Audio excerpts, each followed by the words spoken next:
both the helicopter and the plane crashed in the river. Breaking news, a catastrophic collision triggers a massive search and rescue effort in the nation's capital. A passenger jet colliding with an Army helicopter. It's a highly complex operation. The conditions out there are extremely rough for the responders. It's cold. The death toll rising by the hour. We are apparently witnessing what is likely the biggest commercial airliner crash in the United States in the last 2 decades. We're live all morning long for you, bringing you updates on this mid-air tragedy.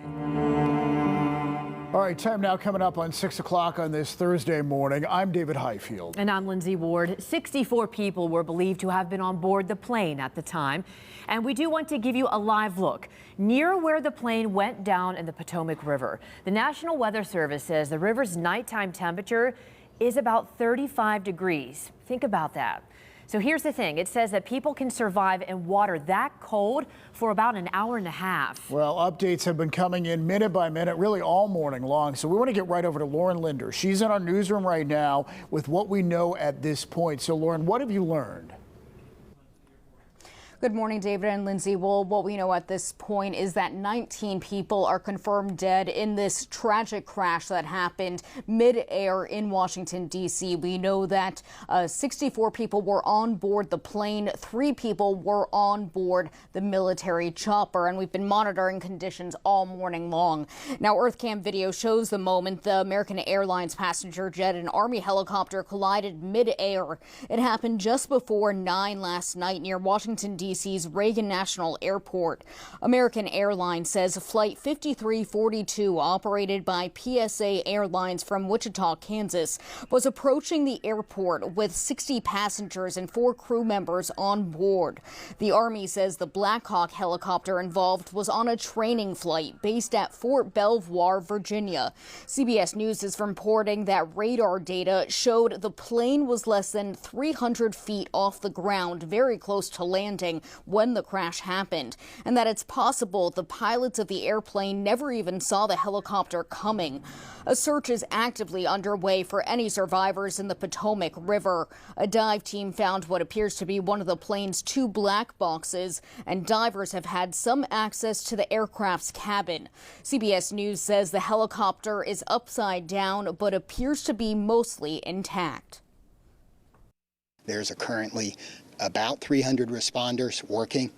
We have boats from all throughout the region, police and fire boats. The conditions out there are extremely rough for the responders. It's cold.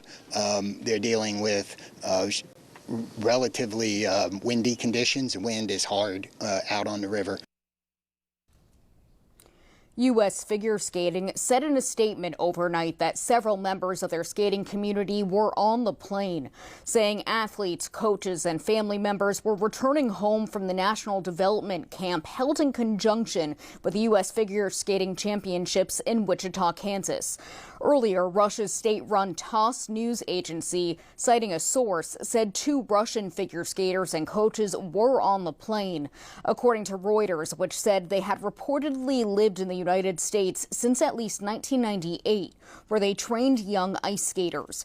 We heard from a man who believes his wife was on the plane returning from a business trip. She texted me that they were landing in 20 minutes. The rest of my text didn't get delivered. That's when I realized something might be up.